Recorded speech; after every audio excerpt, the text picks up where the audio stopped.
자, 그러면 이번 시간에는 정보보호론입니다. 다시 한번 이야기하면은 제가 서울시 7급 2021년 분석하는데 자구 DB 소공 분석하였고 이제 정보보호론 할 차례입니다. 그래서 이렇게 차례대로 듣기 바랍니다. 어쨌든 제가 합격 예측점은 이번 시험 86점을 하였습니다. 그만큼 평이하게 출제되는데 그래서 분석 결과 보면은 제가 이제 여기서 이야기하면 이 7급은 말이죠. 7급은 특히 기출문제 분석이 중요하고 9급에 비해서, 그리고 또 하나는 특별하게 새로운 문제는 잘 없다라는 것이죠. 그러니까 이렇게 평균이 막 90점 이상 나오는 것이죠. 예를 들어. 그리고 중요한 거는 공부하면서 어떤 특별한 새로운 거 한두 개 놓은 거 여기에 얽매여서 공부하는 사람은 합격하기 더 어렵다라는 거죠. 통상적으로 일반적으로 평이하게 그 출제되는 이런 내용을 안 틀리고 뭐 새로운 거 혹시 놓으면 공부했다면 맞추고 안 했다면 최대한 생각하고 풀어야 되는 거죠. 새로운 걸 생각하면 온갖 것 다 공부해야 되니까 그거는 시험 공부가 아니에요. 그래서 일반적인 공부를 했을 때 자, 이 정도 점수를 받을 수 있었다라는 것이죠. 그런데 이제 이 정보보호로는 좀 다르다라는 거죠. 왜냐하면은 이 정보보호로는 말이죠. 그 인터넷 관련이죠. 일종의. 그러면 인터넷 관련이다 보니까 그 인터넷 관련은 지금 우리 지구상에서 가장 인기 있는 게 인터넷이죠. 수많은 사람이 하다 보니까 항상 인터넷은 어떻게 될까요? 새로운 개념이 도입될 수가 있어요. 그리고 이제 정보보호로는 법도 연관이 됩니다. 법은 항상 뭐가 될 수 있죠? 개정이 될 수 있고 새로운 내용 등이 있을 수 있고 어떤 제도가 개선될 수 있고 이렇죠. 그래서 이 정보보호론이 항상 어떤 돌발적인 문제라든지 새로운 문제가 항상 나올 수 있고 아직 시행된 지 얼마 되지 않아서 그렇기도 하고 등등입니다. 해서 이것도 공부하려면 끝도 없지만 그냥 일반적인 공부하고 뭐 새로운 거는 대부분 틀리는 사람이 많으니까 그래서 원래 시험도 좀 평이했다라고 보지만 가장 어떻게 되죠? 평균적으로 낮게 나왔다. 전공 4과목 중에서 그거입니다. 자, 그래서 간단하게 분석해보고 이거는 다운받아서 보시기 바랍니다. 1번은 그 해시함수에 대해서 나왔는데 해시함수 관련해서 무지개 레인보우 테이블 이거 나왔는데 이거는 이제 사전 공격을 하기 위한 것이죠. 그 다음에 2번은 운영 모드 대칭키 암호에서 운영 모드 나왔습니다. 그 답 찾는데 크게 에러점이 없고 나머지는 그 해설된 거 보면 되니까 그래서 특별하게 제가 분석할 거는 없습니다. 3번은 커버로서 3번은 SSO 이거 관련 이 커버로서가 기본적으로 뭐죠? SSO 싱글 사인온으로 적용되는 것이죠. 그 다음에 4번은 이 방화벽에 대해서 나왔습니다. 그래서 뭐 방화벽 종류 이게 주로 이제 리눅스 관련 방화벽이 나왔는데 뭐 스노트, 뭐 IP 테이블, 뭐 우분투의 UFW, 그다음 소단은 방화벽이 아니죠. 소단은 검색 엔진입니다. 그래서 모르겠어요. 이거 혹시 틀린 사람 있을 가능성이 있습니다. 이거는 뭐 제가 리눅스 방화벽 좀 설명했는데 그거 다 뭐 못 했을 수도 있으니까요. 자, 그 다음에 5번은 그 CVE가 나왔습니다. 이거는 설명을 많이 하였어요. 이건 안 틀렸을 것 같고 그 CVE가 있고 CW 이런 거 있었다 하였죠. 그 다음에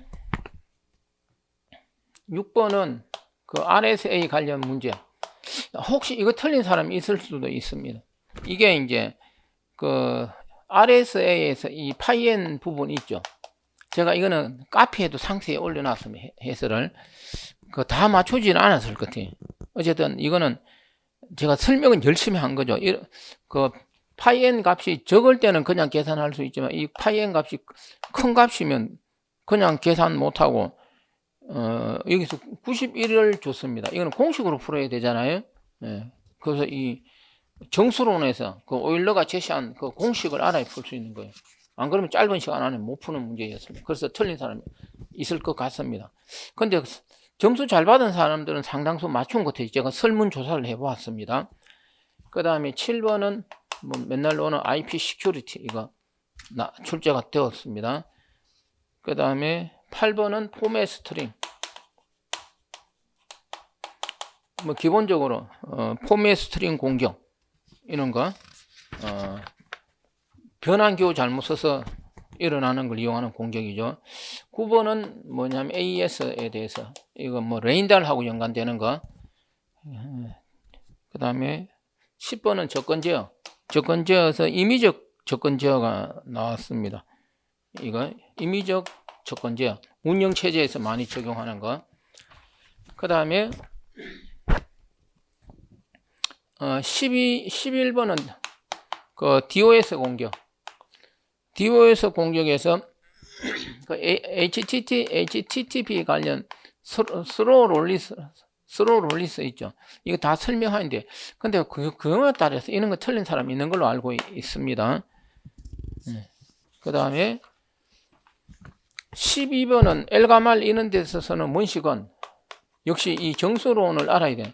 제가 그래서 이거는 제가 이제 정수론에서 다 넣어 놓은 건데, 이것도 제가 이거 과연 맞추었는지 설문조사를 해보니까 뭐 점수 잘 받은 사람 잘한 게 제가 제시한 대로 풀었다고. 근데 이 시간이 상당히 걸려요, 이게. 그래서 이 문제는 혹시 알았더라도 이거는 한 시간이 1분 안에 절대로 못 푸니까요. 상당수가 틀리지 않았나 저는 그렇게 생각합니다. 그러니까 이제 이번 서울시 7급에서 정수론 관련 그 공식을 알아야 되는 게 이 12번 문제하고 이 6번 문제였어요. 그 정수론. 어쨌든 책에서 다 제시하고 했지만 틀린 사람 있다라고 저는 생각합니다. 근데 이제 이런 게 자꾸 깊이 있게 출제되면 이제 자꾸 연습해 갖고 어떻게 될까요? 안 틀리도록 할 수 있겠죠. 예를 들어 지금까지는 정수론을 깊이 있게 잘 안 다루니까요. 그 13번은 이 SSL에서 그 레코드 프로토콜 단계 뭐 이거 안 틀렸을 거고, 이거는 책에도 있고 금방 우리 많이 하였으니까요. 그 다음 13번은 해시 함수 설명, 그 충돌에 대해서 나온 거. 이 해시 함수에서 이 충돌 관련 설명. 이런 거 틀리고는 합격 못 하겠죠. 예를 들어. 말로 쭉. 근데 길게 말로 놓으면 또 틀린 사람이 있습니다. 안 틀리도록 해야 돼요. 이런 거는. 이런 거 틀리면 합격 못 하니까. 그 다음은 디지털 서명에 대해서 나오는데 X.509 이거 있죠. 그래서 이거는 읽어보면 맞출 수 있습니다. 이런 거는. 그 다음은 접근 통제에서 16번은 뭐냐 하면 접근 통제에서 이 스니핑, 이 도청하는 원리죠. 이것도 안 틀렸을 거고, 복사하는 원리죠. 17번은 그 FTP 서버에 대해서는 이걸 안전하게 운전하기 위해서는 뭐 익명 계정이라든가 누구든지 접근할 수 있도록 해서는 안 되겠죠. 그래서 이거 읽어보면 상식적인 거, 이런 거는. 그래서 이런 거, 뭐 이런 거는 책에 있고 없고 그런 게 아니고 상식적인 문제, 이거는 틀리면 안 되는 것입니다. 그 다음 18번은, 이거는 제가 강조를 많이 하연 겁니다. 이 시큐어 코딩 해서 우리나라 정부에서 소프트웨어 개발했을 때 그 안전하게 하라고 그 가이드 그 한 300여 쪽 되는 거 발표된 거 제가 꼭 읽어보라고 하였습니다.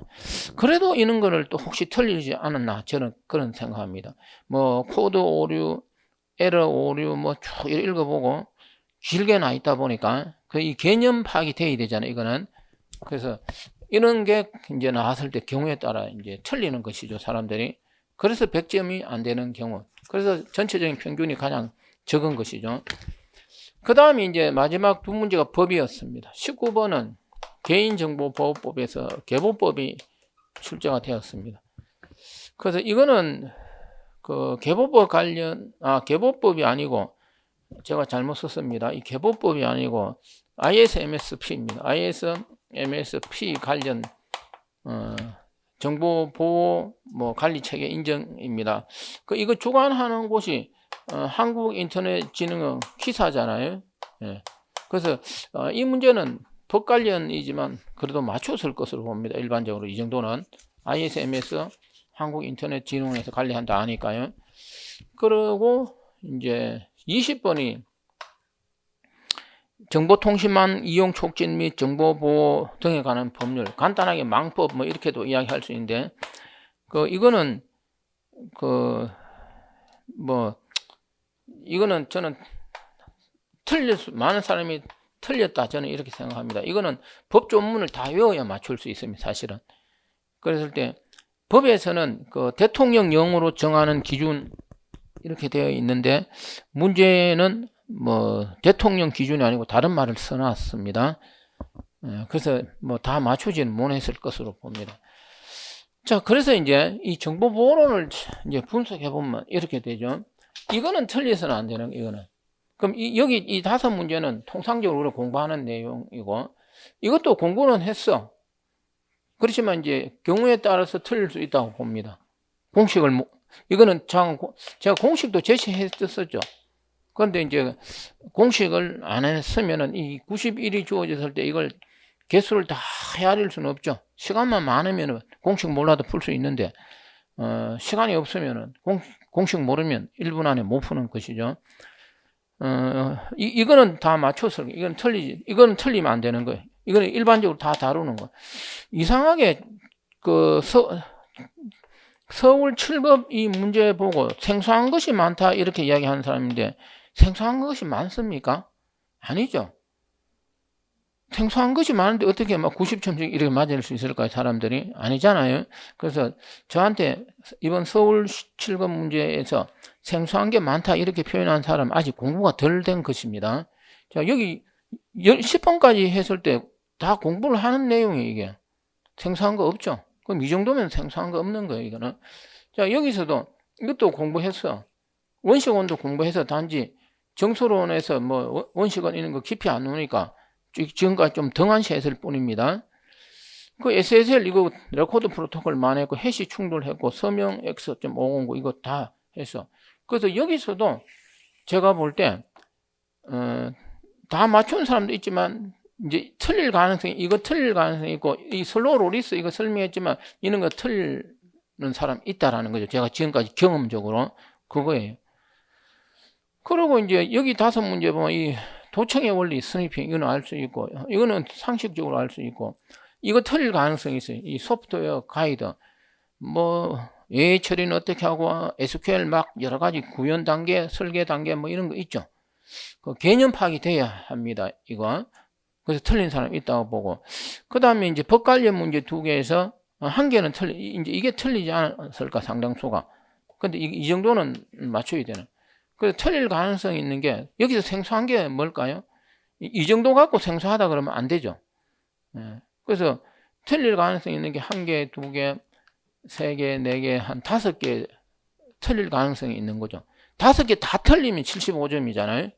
그래서 기본적으로 75점은 받아야 되고, 이 5개 중에서 다 틀리고 1개 더 맞으면 80점, 2개 더 맞으면, 찍어도 1개는 맞잖아, 5개 중에서. 그래서 80점은 받아야 합격 경쟁력이 있는 거예요. 그러니까 서울 7급 정보보호론도. 그래서 이제 분석된 대로 보면, 제가 저기 사례 해놨을 때 정보보호론 평균 점수가 81점이 되는 것이죠, 예를 들어. 그래서 한 80에서 정보보호론도 가장 어렵게 출제되어 있지만 한 85점은 받아야 합격 경쟁력이 있고. 그래서 전체적인 이번 서울 7급을 평가를 한다면 이렇게 됩니다. 평가를 한다면 자료구조, 자구, DB, 소공은 이거는 90에서 95 받아야 돼요. 그 정도로 평하게 놓은 거고, 정보보호론, 보안이라고 쓸까요? 이게 이제 한 80에서 뭐가 나와야 되냐, 85는 받아야 합격 경쟁력이 있는 거고, 상대적으로 국어가 좀 어렵게 출제된 느낌인데, 이 국어 점수가 낮게 놓은 이유를 하나 들면 이거예요.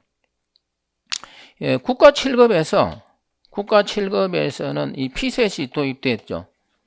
그 피셋이 도입돼가 이제 국어 이런 거 공부 안 하다가 이제 국가직 시험 보고 서울시 7급 딱 들으면서 국어 또 공부하기도 싫고 하다 보니 시험장에 가갖고, 그래서 국어 점수가 낮게 나와서 이제 국가직 7급은 잘 봤는데 오히려 서울시 7급을 좀 이렇게 뭐 베렸다 그럴까요? 못 본 사람들이 있고 그런 것이죠. 그래서 국어 점수가 상대적으로 저기 보면 알 수 있지만 한 80점 정도밖에 나오지 않습니다. 그래서 이런 걸 전체적인 걸 감안하면은 서울시 7급의 합격 정도가 제가 예측 점수를 이제 86점으로 본다. 상당히 높은 점수입니다. 유례 없이 높은 점수예요, 실제로. 이보다 더 높아질까봐 걱정하는 사람도 상당히 있습니다. 그래서 이야기하죠. 90점 받은 사람도 선생님이 혹시 합격 못하는 거 아닌가 이런 이야기를 들었습니다. 근데 90점은 걱정할 필요 없다라고 봅니다. 아무튼 중요한 거는 이미 끝난 시험이 아니고 2022년을 준비하는 분들은 이 분석 결과를 보고 어떻게 준비해야 되겠다. 새로운 것, 잘 나오지 않는 것 얽매일 필요 없다라는 것이죠. 잘 나오는 것부터 다 맞추고 새로운 것도 안 되면 찍어갖고도 맞을 수 있잖아요. 예를 들어요.